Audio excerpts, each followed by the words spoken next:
Good morning, ladies and gentlemen, the participants of the World Investor Week in the Astana International Financial Center. We are starting the final event of our World Investor Week, the Investor Day Conference. In the conference will consist of two panel sessions, one on the responsible investing in digital assets and second one on sustainable finance.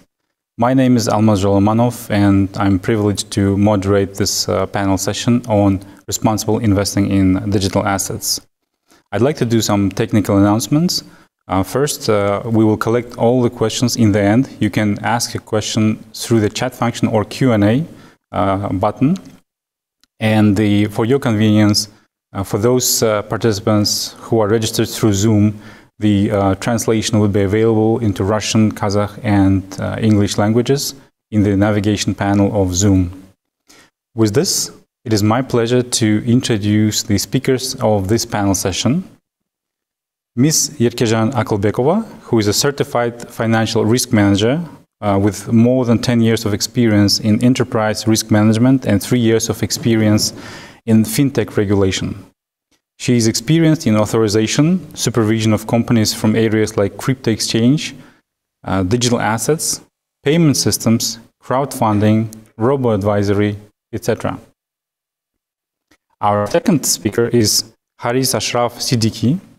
Mr. Siddiqi is a fraud expert, having professional experience of 20 years. He had a vast experience in the areas of fraud risks, fraud management, fraud investigations, conduct investigations, and regulatory investigations. He was associated with global financial services organizations like the Standard Chartered, HBL, and Qatar Financial Center Regulatory Authority. Haris is currently the head of fraud risk for Telenor Microfinance Bank, Easy Paisa, which is a leading fintech microfinance institution in Pakistan, backed by the largest fintech in the world, the Ant Group, affiliate company of Alibaba Group. And he's the leading multinational organization across Scandinavia and Asia, the Telenor Group. Haris is a certified fraud examiner and accredited counter-fraud and counter-corruption specialist, accredited by Professional Accreditation Board, University of Portsmouth in the UK. Haris is also a trained investigator from the City of London Police in the United Kingdom. Our third speaker is Zhansaya Oryngazina, who is an anti-money laundering officer at fintech firm called QuantDART. Before joining QuantDART, Zhansaya has worked in the consulting, blockchain tech, and economics with companies including Ernst & Young, Eurasia Blockchain Fintech, and Economic Research Institute. She has LLM from US Berkeley Law School. She is a certified AML officer. So as you can see, this is a quite representative panel of speakers today. And perhaps we would like to proceed with discussion starting from the basic concepts of what is digital assets in the AFC, how it is regulated, what digital frauds we can face, how we can prevent digital frauds in the digital assets area. And then we will switch to discussion of how digital asset industry functions in the regulatory environment of AFC. With this introduction, let us start with Ms. Yerkezhan Akylbekova to hear on how AFSA defines and regulates digital assets in the AFC, what risks are inherent to digital assets, and as well as in the AML context. Yerkezhan, over to you. Thank you.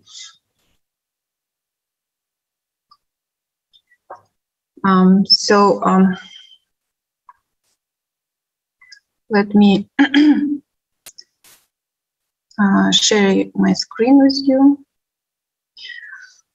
My name is Yerkezhan. I'm a senior associate in FinTech Division of Astana Financial Services Authority.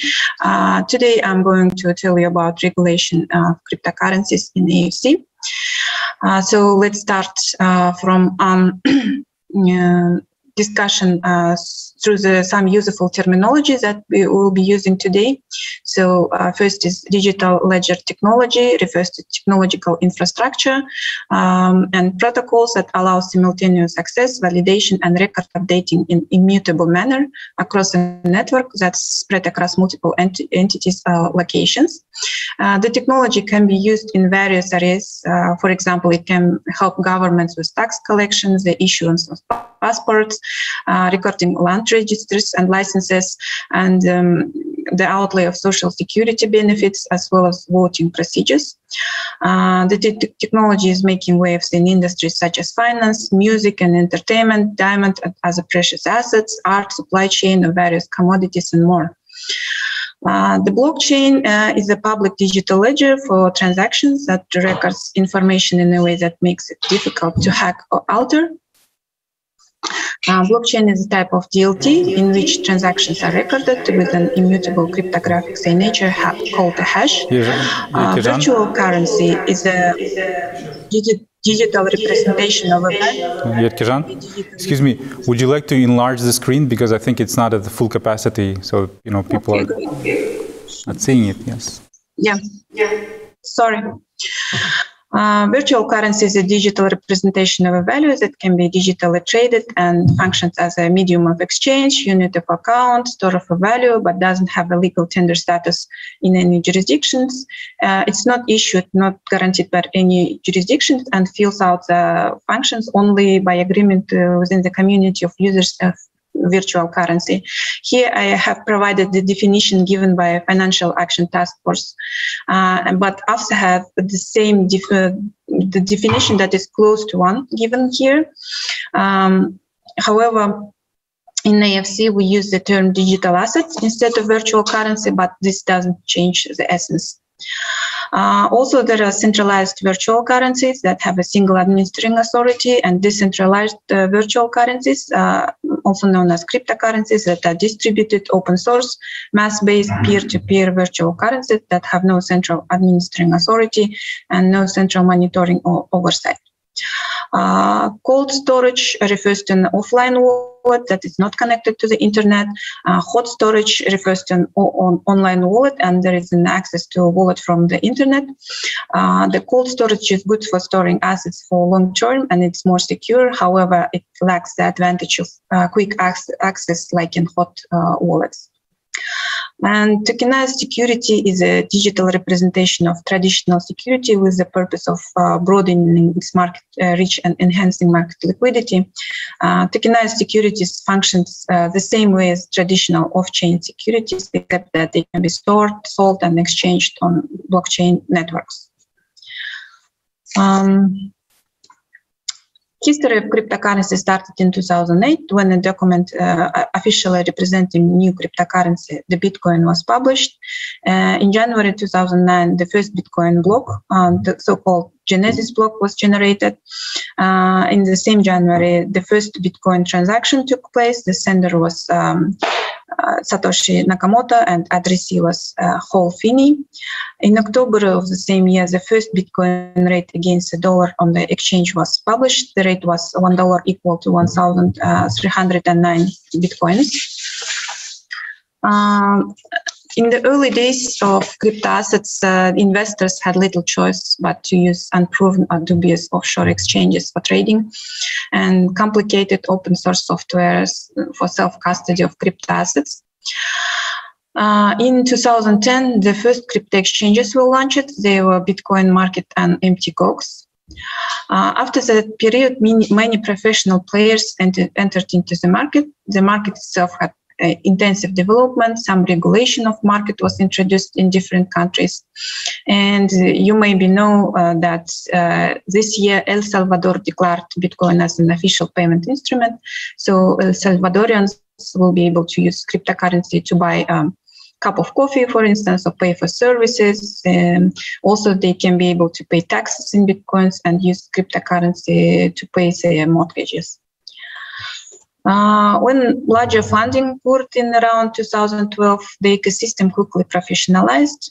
Today, investors can now securely access trade, store, and transfer crypto assets using a broad range of products and services from both startup companies and incumbents.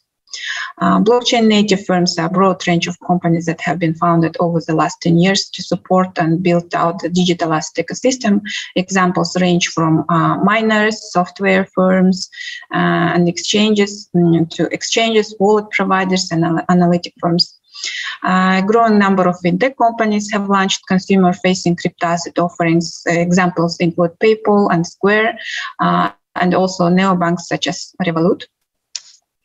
Small banks in United States and Switzerland and Liechtenstein have been first movers in the market that is quickly getting crowded. New specialized crypto banks, for example, Signum in Switzerland, Anchorage in United States, have received regulatory approval to operate and increasingly joined by global institutions such as JP Morgan and others. Custodians, central security depositories, clearinghouse, brokers, trading facilities, and many others are actively involved in advanced pilots that use digital assets as part of broader market infrastructure upgrade. Global software firms such as IBM have dedicated entire business units to providing services around network infrastructure and digital asset management. Some others issuing their own digital assets. So Kazakhstan also couldn't stand aside all of this digital asset industry. So according to the Cambridge Center of Alternative Finance, Kazakhstan already ranks 4th in the world after China, United States, and Russia in terms of computing power of equipment for the extraction of digital assets, also known as digital mining. Within the framework of the Law of Republic of Kazakhstan on regulation of digital technologies in 2020, amendments were made to the Civil Code of Republic of Kazakhstan, establishing 2 legal regimes regulating digital assets. They are law of the AFSA and regulation in accordance with legislation of Republic of Kazakhstan. Civil Code of Republic of Kazakhstan provided definition of digital mining and digital currency. According to the code, cryptocurrency is not recognized as means of payment. It has a status of property. In 2021, Ministry of Digitalization, in collaboration with National Bank, Agency of Financial Regulation, and AFSA, started to work on pilot project on cryptocurrency development in Kazakhstan, which envisages the principle of cryptocurrency trading and access of crypto exchanges to banking services. So the pilot project aims to test cryptocurrency circulation process with involvement of crypto exchanges licensed in AFSA and second-tier banks regulated by Agency of Financial Regulation. Start of the pilot project is expected by the end of this year. On the territory of AFC, a digital asset is a type of investment instrument which allows licensed companies to provide investment services in the field of digital assets. In the AFC, the necessary measures have been implemented to create legal conditions for the function of crypto exchanges and circulation of digital assets. In order to obtain a proper license, companies have to go through authorization process and demonstrate readiness of their systems and controls to provide financial services.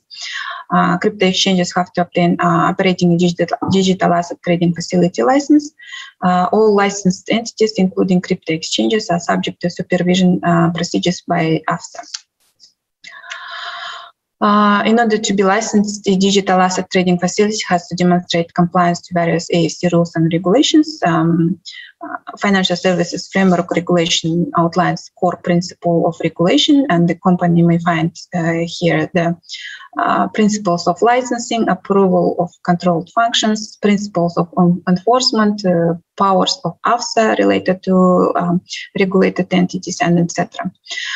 More detailed requirements established in the relevant other acts, like general rules. The purpose of the rulebook is to complement the regulatory framework established by the Financial Services Framework Regulations. Authorized market institution rules establishes the requirements and procedures for authorized market institutions, including crypto exchanges. AMI also contains rules in relation to supervision of authorized market institutions, which complement the provision of framework regulations and general rules. Anti-money laundering and counter-terrorist financing and sanctions rule have been designed to provide a single reference point for all persons and entities who are supervised by the AFSA for anti-money laundering, counter-terrorist financing, and sanctions compliance. And conduct of business rules contains provisions on the principle of work with clients, counterparties, and other participants of the market. According to AMI, specifically, digital asset trading facility must have transparent and non-discriminatory rules and procedures to ensure fair and orderly trading of digital assets on its facility, objective criteria governing access to its facility, objective and transparent criteria for determining the investment that can be traded on its facility, and adequate technology resources. Also, digital asset trading facility must verify that its members comply with requirements set out in the conduct of business and IML rules, not introduce a liquidity-intensive scheme without approval of the AFSA, must make available to the public data relating to the quality of execution of transactions, like bid and ask prices of traded digital assets, price, volume, and time of transactions, and also the facility should provide AFSA with all this information within 24 hours after the close of each trading day. There are requirements to technological resources of the crypto exchanges that envisages that the crypto exchange must develop and implement information security policy. IT security procedures and policies must be approved by AFSA, and also at the beginning, during the authorization stage, we require independent IT audit of the systems. AFSA applies international standards of information security requirements to crypto exchanges. And when processing personal data, the crypto exchange must comply with legislative acts of the countries on the protection of personal data. For example, if the company has to comply with GDPR requirements if processing data of residents of European Union. When processing the data, personal data of residents of Republic of Kazakhstan, crypto exchanges must comply with the law of Republic of Kazakhstan on personal data and data protection, and also AFSA data protection regulations. So as I said earlier, all crypto exchanges licensed in AFSA are subject to supervision. Supervision requirements are common for all AFSA participants, and it's carried out in two ways. Off-site supervision consists of continuous monitoring of reporting in accordance with the rules and in accordance with the established communication protocols. Inspection consists of applying risk-based approach to supervision. Supervisory procedures are commensurate with companies, the complexity and types of activities they carry out. AFSA reviews and evaluates the company's functions on an ongoing basis with regard to compliance with applicable rules and requirements set out in the laws, such as conduct of business, general rules, anti-money laundering rules, and etc. All changes to the rules of doing business must be approved by the AFSA. So as you can see, digital asset trading facilities in AFSA are treated in the same way as other financial institutions, taking into account the specificities. Currently, Astana Financial Services Authority are making great efforts to enable crypto exchanges to operate in a regulated legal field, develop themselves and develop the market.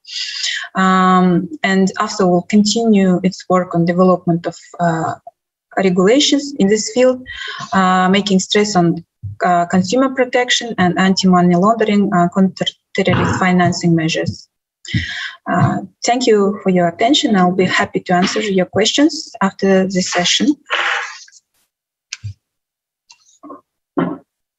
Yerkezhan, thank you very much for your overall introduction to the regulatory environment. It was a good point about personal data protection, which is actually quite strong in the AFSA and benchmarked against European GDPR. I think at later stage, one of our speakers, Zhansaya, will cover also the points of around anti-money laundering.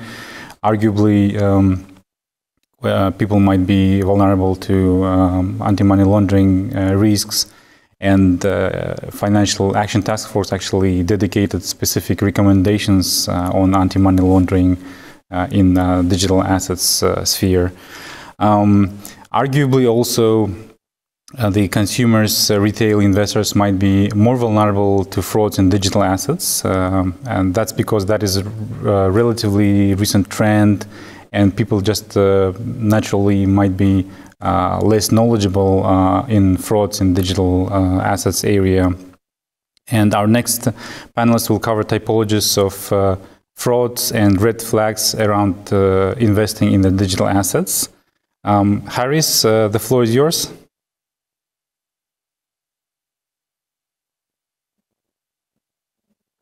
I'll just start to share my screen. Great.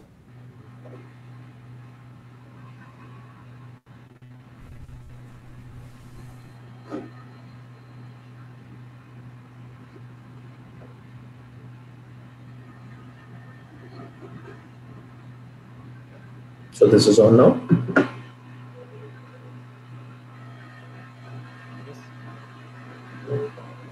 Okay. So good day, everyone, and thank you, Ms. Yerkezhan, for great discussion on the digital asset side, introduction about the regulatory framework. So let's talk about the vulnerable side of digital assets exploited by the white-collar criminals, that is frauds in digital banking. During the discussion, we will talk about what is actually a fraud, how does fraud impact us, the common type of fraud,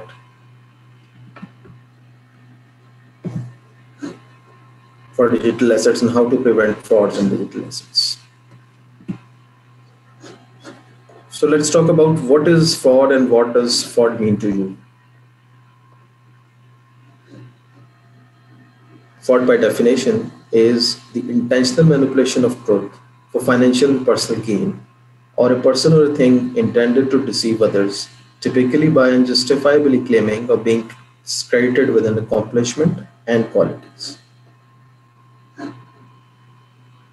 What fraud perpetrators targets? Fraud perpetrators do the frauds for financial gains and target businesses, governments, and individuals.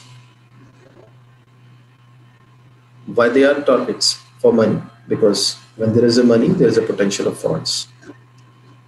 And how fraud affects businesses, governments, and individuals?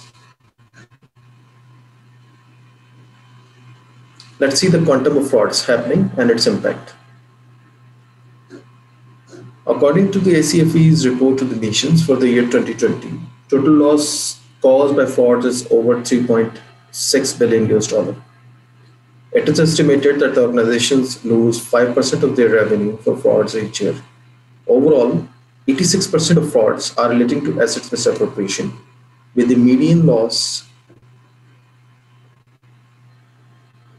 of $100,000.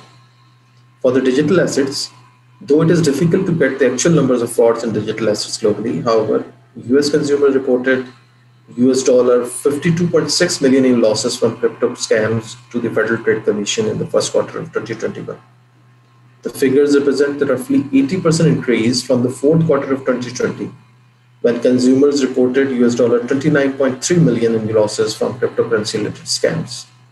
Crypto investors in Dubai, UAE have lost about 80 million UAE dirhams, or the equivalent of about $21.7 million in the first half of 2021 of crypto scams. Wow, that the fraud losses already happened is huge, and this number could be more substantial, as most of the scams will not be reported in various jurisdictions because of no regulations. Fraud is often at its most virulent during downturns and crises, both of which is happening with the COVID-19 pandemic. The latest PwC Global Economic Crime and Fraud Survey 2020 told us that 47% of respondents experienced frauds in the last 24 months. However, this is expected to be significantly increasing.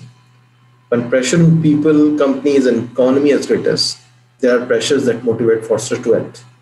Disturbances in normal businesses, processes, controls, and working conditions give malicious actors opportunities to commit frauds, while the chaos and uncertainty of the crisis enable many to rationalize their bad behavior that might otherwise have been checked by ethical codes. As leaders focus on stabilizing their business, they should consider how fraud might penetrate their ecosystem and strategize how to prepare for the disruption it brings, so they might emerge stronger on the other side. So with the current pandemic situation, fraud numbers affecting digital assets may grow at a much faster pace. So let's see, what are the impacts of these frauds? The impact of frauds have too many, as such as the most important being the financial impact to the investors. Frauds have business impact. Cost of frauds goes beyond direct financial loss and includes detection, investigation, and then potential restitution, and cost of program reviews and audits. Frauds have reputational impact as well, as the fraud causes erosion of trust, which impact business outcomes. Partner distance themselves to avoid tarnishing reputation by the association.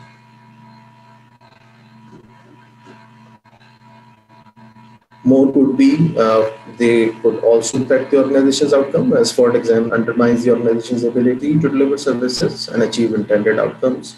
Fraud also impacts the industry, as frauds create market distortions, hurting competitions, which leads to increased regulation.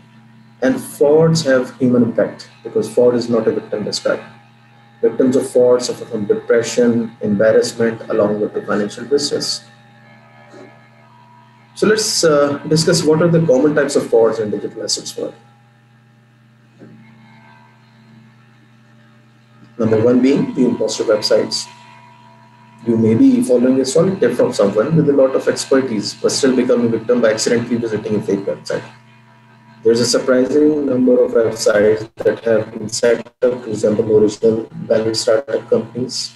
If there isn't a small lock icon indicating security near the URL bar and no HTTPS in the site address, think twice before opening that website. Even if the site looks identical to the one that you think you are visiting, you may find yourself directed to another platform for repayment. For example, you can click on a link that looks like legitimate, but maybe the hackers or attackers have created a fake URL with sometime putting a 0 instead of a letter O. Sometimes that platform, of course, isn't taking you to the digital asset investment that you have already researched. To avoid this, you need to carefully type the exact URL into your browser, double check it, and see if that URL has HTTPS or the doc sign. The other one could be the Ponzi schemes. Crypto investments can also be used as a vehicle for traditional Ponzi schemes, where the new adopters are necessary to give artificial returns to the early adopters. Perpetrated investments in emerging crypto markets can also serve as a supposed goal for Ponzi schemes. Given that crypto is widely misunderstood, can be perfect cover for a scheme. Another type is the bad tweets and other social media updates. You must have been following various celebrities and executives on your social media platforms. You can't be sure that you're not following any imposter account. The same applies to digital assets, where malicious impersonating bots are rampant. Don't trust that offers that comes from a Twitter or Facebook, especially if there seems to be an impossible result. Fake accounts are everywhere, and most of them are running by the bots.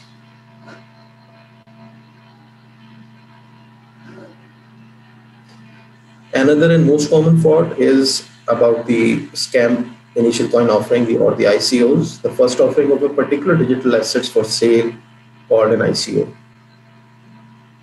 It can be a mean of preying on the unsophisticated. Many ICOs are completely fabricated, with phony bios of non-existent team members and technical white papers copied from the other legitimate asset site. Another one is unsuppressed promoters. You may be very familiar with the names of Floyd Mayweather and DJ Khaled. There may be some fans based amongst us as well. They both were fined by SEC in US for failing to disclose a payment that they received for promoting investment in mutual fund offering. And of course, the traditional theft. Criminals can hack investors' crypto wallets, steal their currency, make fake wallets to bulk counterparties, and set up phony exchanges to steal customers' money. Then you may have experienced scam emails many times, but for the digital assets, if even it looks like exactly an email that you receive from a legitimate digital asset dealer, take care before investing. Is the email the exact same and the logo and the branding identical? Can you verify that the email address is legitimately connected to the company? You can't be sure. The ability to check on this one reason why it's important to choose a company that has real people working for it. If you have doubts about an email, you can ask someone who worked there and never click on a link message to get to the site.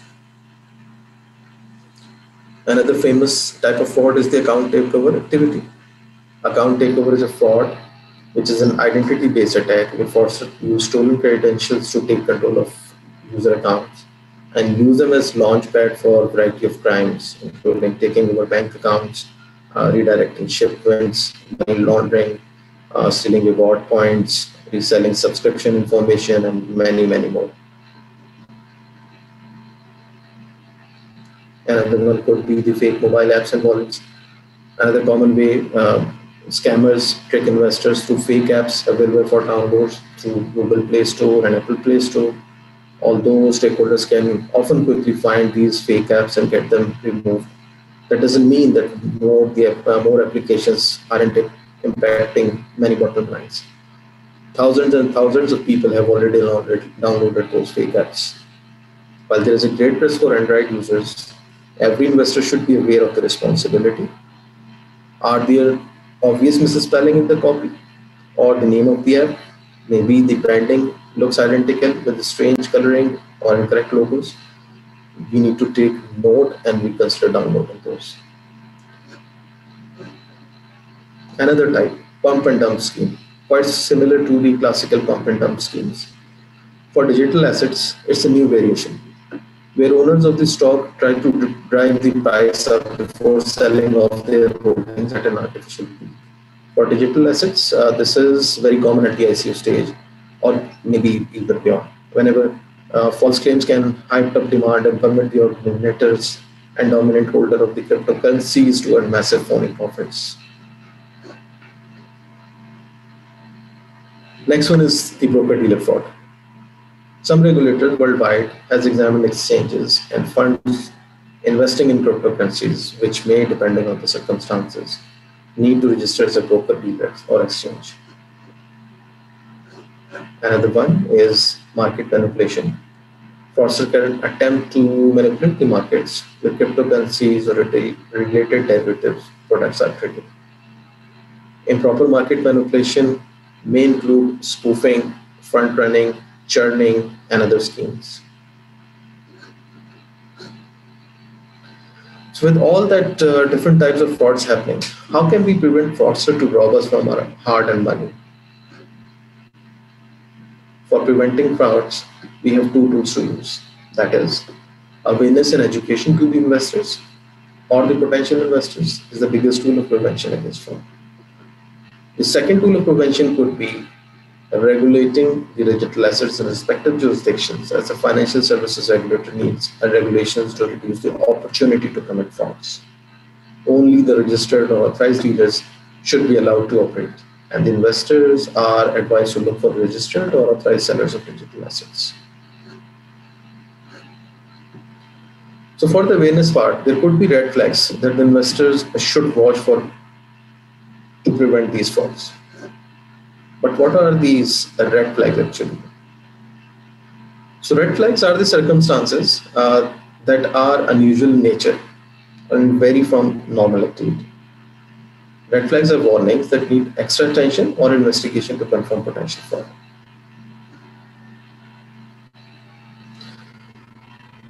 So now let's see what are the red flags that we can use to identify frauds.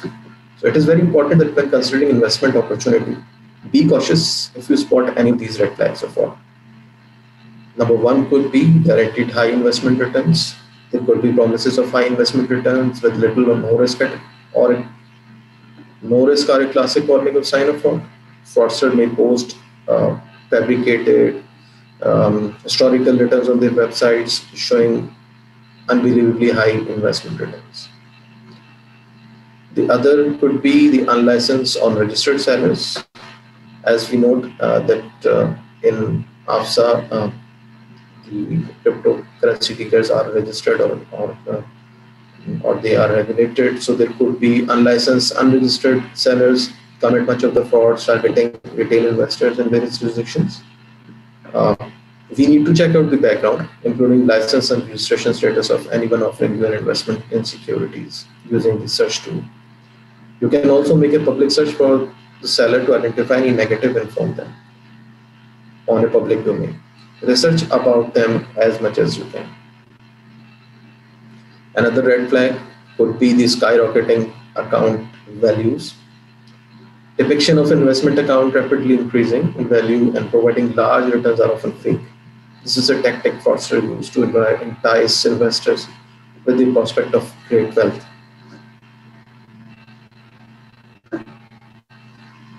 Okay, this we may have heard many times. Sounds good to be true. If an investment opportunity sounds too good to be true, it probably is. Remember that potential for high risk returns usually involve high risks. Another red flag could be the fake testimonials. Never rely solely on testimonials in making an investment decision. Fraudsters pay actors to pose and ordinary people turn millionaires to tout an investment in social media. Another red flag could be the complicated jargons and difficult to understand language. Always be suspicious of hard to understand pitches that accompany promises of utilized returns. Sometimes such language is spelling and grammatical errors, which make description confusing, which could be another red flag for investment, could be a scam. There could be unsolicited offer to you. Unsolicited pictures may be fraudulent investment schemes. Exercise caution if you receive any communication you didn't ask for and don't know the sender. Fraudsters use fake names, misleading photos, provide information, international phone numbers, through they reside abroad in some another country. And another red flag could be that the fraudster use is to pressure you to buy now. So fraudster try to create a false sense of urgency to get you in the investment. Take your time researching an opportunity before handing over your money. So in the end, no one is immune to frauds. Do the research about the sellers. It's everyone's responsibility to pay close attention to the red flags of fraud. In case you notice red flags of frauds, report to the authorities and the regulator. So thank you very much. I hope it was helpful for everyone. Haris, thank you very much, Haris. Indeed, quite an interesting content. I think it was a very exhaustive list of red flags, and that is something all the regulators sort of keep emphasizing. With all this sort of latest trends with online influencers, what you mentioned about unscrupulous promoters, social media and stuff. This is something that, for example, IOSCO always disseminates through the key messages, saying never rely or never invest solely based on the endorsement from celebrity.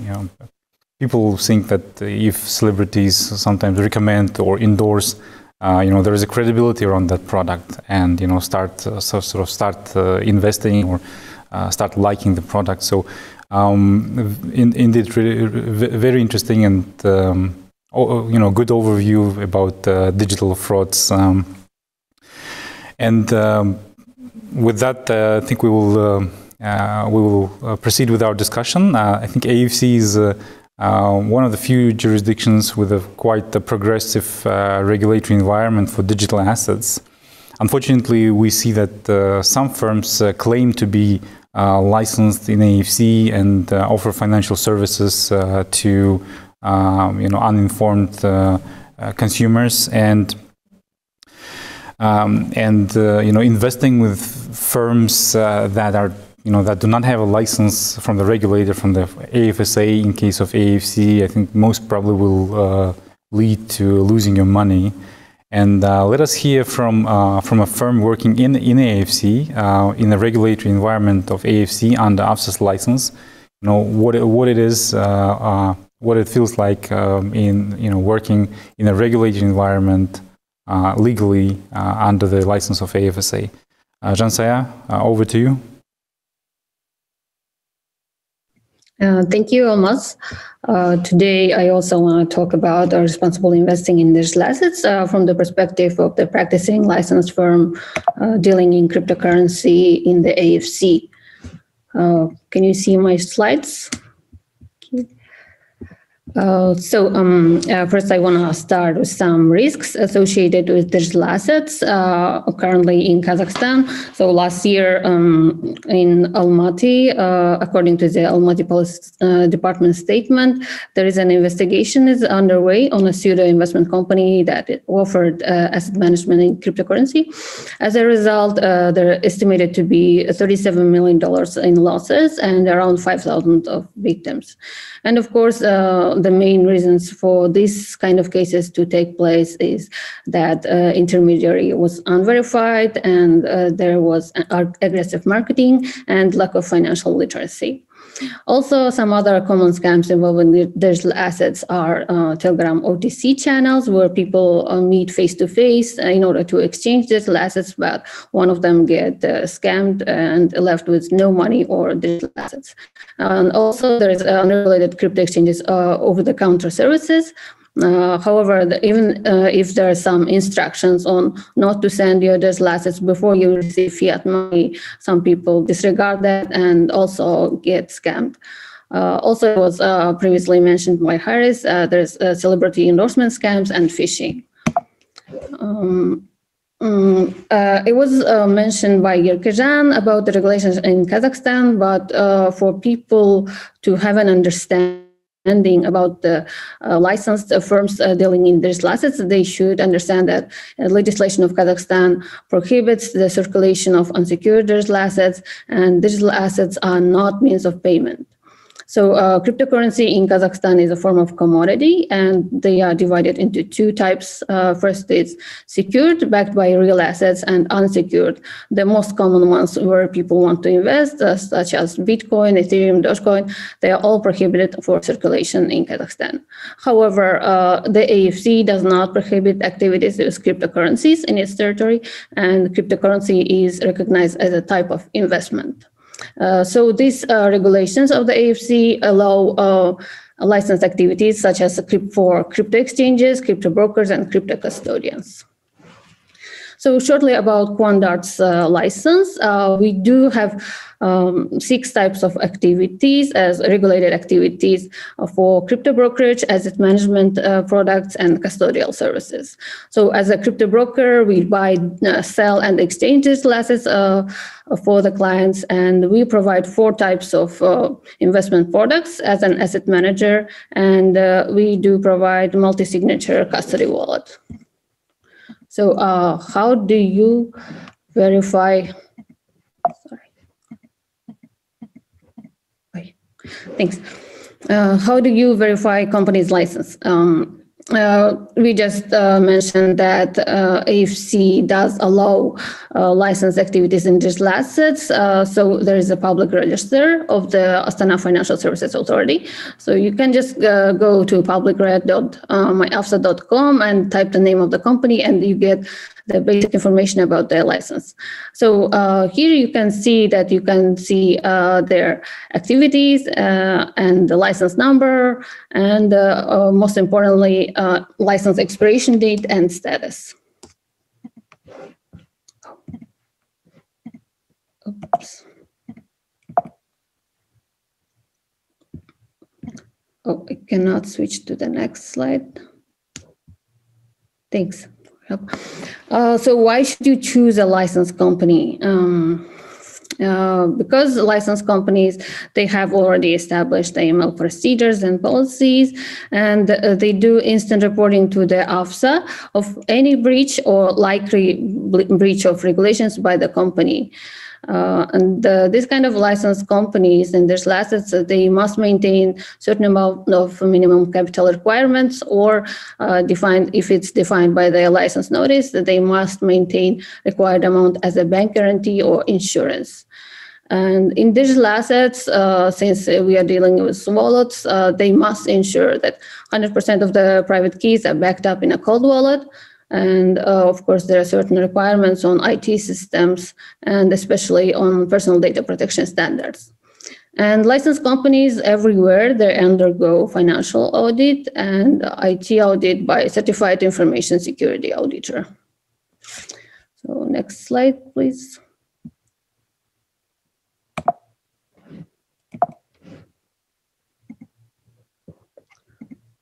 Okay. On the example of QuantDART, I can say that there are three types of clients. Those are retail, accredited, and professional, and they are both can be individual or corporate. So retail individual clients, they are permitted to replenish up to 1 Bitcoin or equivalent, and they can start their investments from $100 equivalent. And retail corporate clients, they are permitted to replenish up to 3 Bitcoin or equivalent. And accredited clients for individuals, they must acquire or intend to acquire securities for at least $100,000. For accredited corporate clients, they must be an authorized person in the AFSA or body corporate. Professional individual clients, they must have net assets of $100,000 and at least 2 years of experience with similar financial products or services. But also there might be other ways of providing sufficient experience and understanding of relevant financial products and services. For professional corporate clients, they must have net assets of $1 million. Okay. So client protection, AFSA regulations, they are meant for protection of investors. So most importantly, there should be product client suitability. For example, clients during the onboarding process, they must answer a certain questionnaire, and their risk profile is defined as conservative, balanced, and aggressive. Investment products are also defined by their risks. They might be low risk, medium risk, high risk. And another way of protection of retail investors is separation of clients' fiat money and the clients' digital assets. So there are certain client money accounts and investment accounts. It means that companies' money or digital assets are never mixed with clients' money and digital assets, and they're never used for companies' operational purposes. Also, there is regular client reporting. And another way of protection of clients is client agreement. In this client agreement, you may see regulatory status of the firm, a name and address of the ultimate holding company, if there's any, and details of the fees. So it was previously mentioned that there are some red flags for the frauds, but here I want to talk about red flags of the unlicensed firms that, for example, if it's a licensed firm, they can call or email you upon request only or by your agreement. And licensed firm never guarantees returns. And if it's an unlicensed firm, they might guarantee some periodic guaranteed returns. So licensed firm, before conducting any marketing activities in the jurisdiction, they must conduct due diligence. And if, for example, there's assets are prohibited, they should not be conducting marketing or financial promotions in that jurisdiction.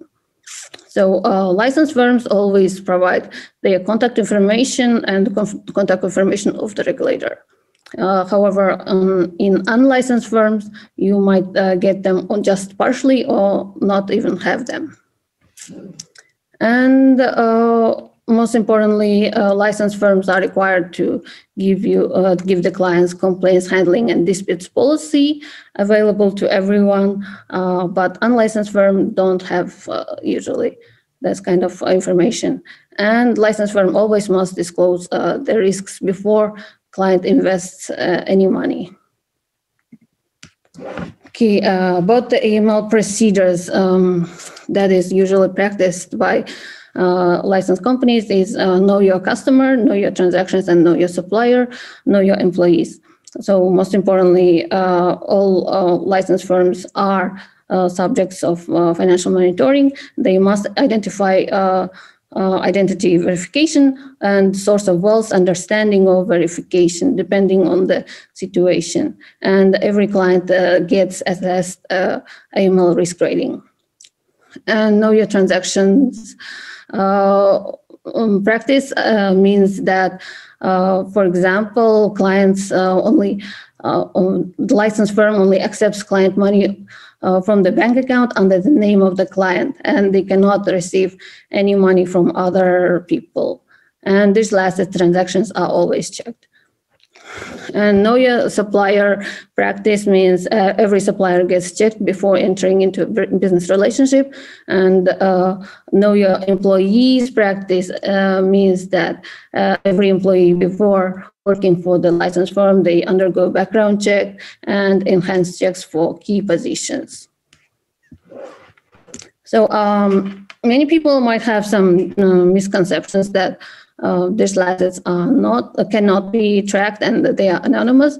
However, using blockchain analytics tools, every wallet or transaction on popular blockchain networks like Bitcoin or Ethereum, they can be checked against blacklists.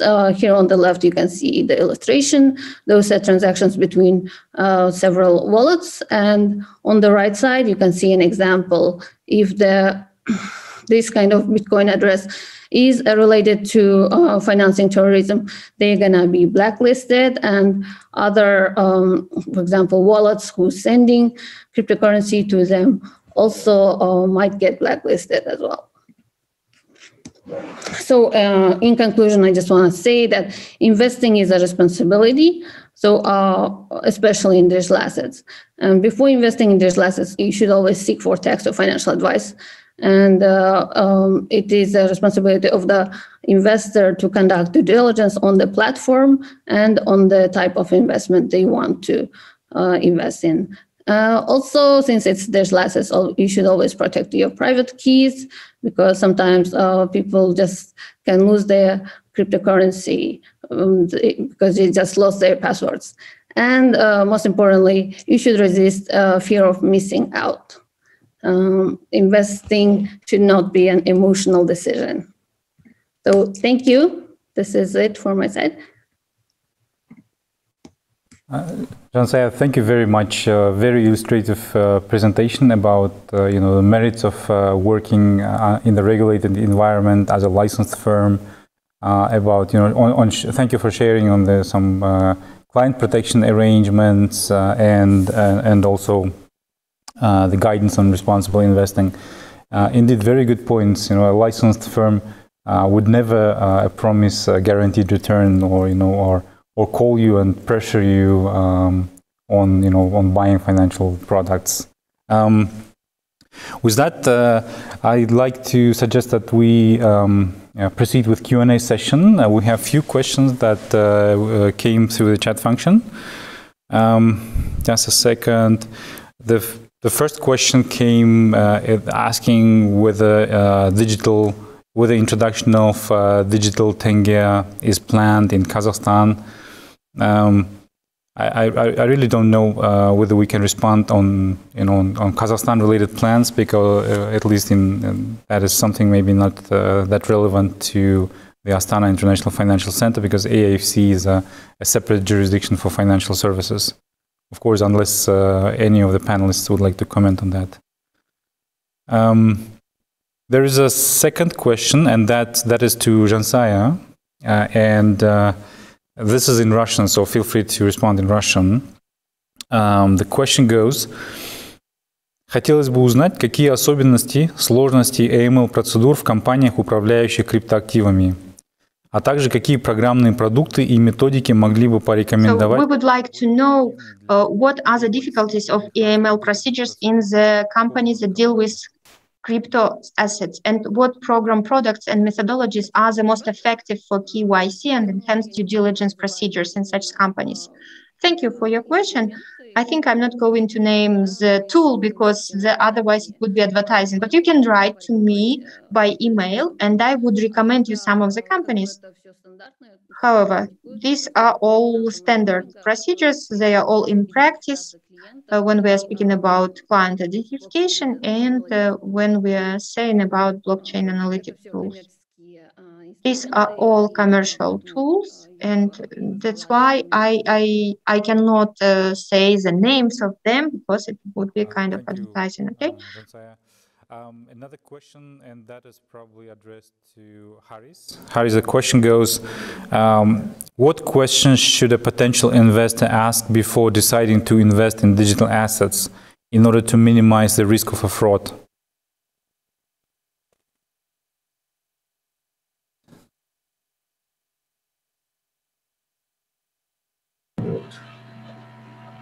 Okay, so there could be 5 key questions investor must ask before accessing Bitcoin digital assets.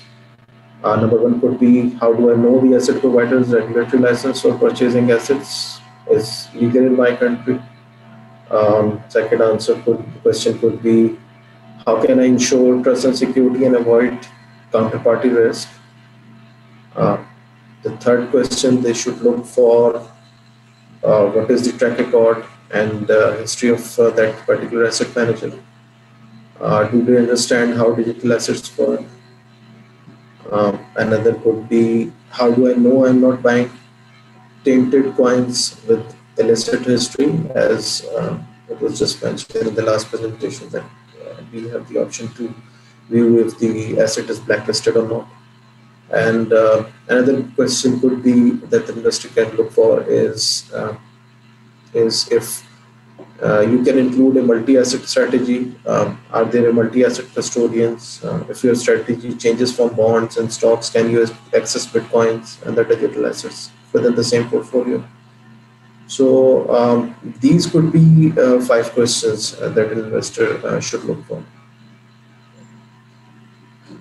Thank you, Haris. I think the next question is also to you.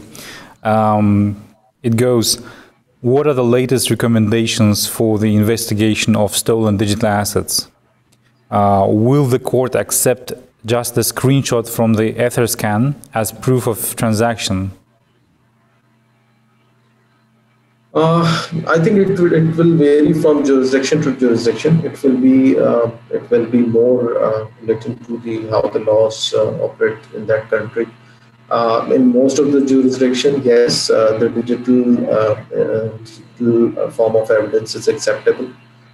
So there could be ways to get the evidence either through forensics, digital forensics, applied digital forensics, and it doesn't necessarily include only the screenshots. Yes, thank you. We have another question that is probably not completely related to AFC, and it goes in Russian. Zhansaya, I don't know if you have any insights, and if you are sort of comfortable to comment, please let me know. If not, we will just probably not be able to respond. So it goes. Можете ответить, какая ответственность предусмотрена за оборот или за... Could you tell us what is the responsibility for the engagement in unsecured digital assets on the territory of FRK outside is the AFSA jurisdiction? Yes, I can answer this question. Here, if we are speaking about the circulation of unsecured digital assets, it is prohibited, but for the moment there is no criminal liability for that. Some of the viewers asking for your email, so we'll probably put you in touch. Good. Thank you very much, dear panelists. I think with that we can sort of close the Q&A session. Indeed, the presentations were very interesting. I hope they were also very helpful and informative for the viewers of this World Investor Week, and they would sort of assist in making more informed investment decisions in their lives. So may I ask each speaker now to take 1 minute speaking slot to summarize what you would like the retail investors to take away from this discussion. Just 1 minute. Yerkezhan, we'll start with you.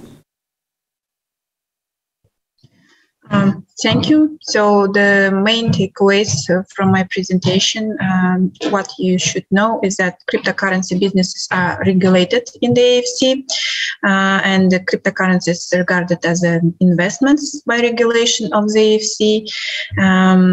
And customers should know that the cryptocurrency businesses in AFC are treated in the same way as other financial institutions, taking into account their specificities, so no exceptions or privileges to the companies working with cryptocurrency. They are all subject to supervision and monitoring and authorization. Yeah, this is 3 points in main ideas. Thank you very much. Haris? Okay, the key takeaways could be the common types of fraud that we discuss, ranging from imposter websites, Ponzi schemes, social media updates, scam ICOs, traditional theft, scam emails, account takeover, fake mobile apps, pump and dump schemes, market manipulation, broker-dealer frauds. Those were the common types of frauds we discussed, and also the red flags of frauds. So red flags, that there could be some red flags like guaranteed high investment returns, unlicensed or unregistered sellers approaching you, skyrocketing account values. There could be some offers that would be sound too good to be true. There could be fake testimonials from the actors, and there could be some complicated jargons and difficult to understand languages in the offers that we will be getting for the investments. With respect to the offers, there could be unsolicited offers, and there could be some immense pressure to buy now from the sellers. So these could be the red flags for identifying the frauds. Thank you, Haris. Zhansaya? Thank you, Mas. I think the main thing to remember while investing in digital assets is if you are a beginner, you can always invest in digital assets only the amount that you are ready to lose. Also, please remember that these client protections and all the regulations are meant for the protection of the investors. So the regulator, such as AFSA, work is meant for client protection. So feel free to use services of licensed firms. Thanks. Thank you, Zhansaya, indeed. With that, we are close to finish our panel session. I'd like to thank all the panelists for your wonderful and informative presentations. Let us hope that we have facilitated raising awareness about responsible investing in digital assets. I mean, yes, there are risks. I think this is relatively new trend in Kazakhstan, in the AFC. But you know, when you're informed about the risks, when you know how to avoid the frauds, when you know how to handle risks, you can do the responsible investing. So thank you very much, our distinguished speakers, and thank you, dear participants of the World Investor Week, for your participation and interest in our World Investor Week. Our panel session is over, and our next panel session on investing for the future, sustainable finance, will start at 11:30. So we will see you in 25 minutes.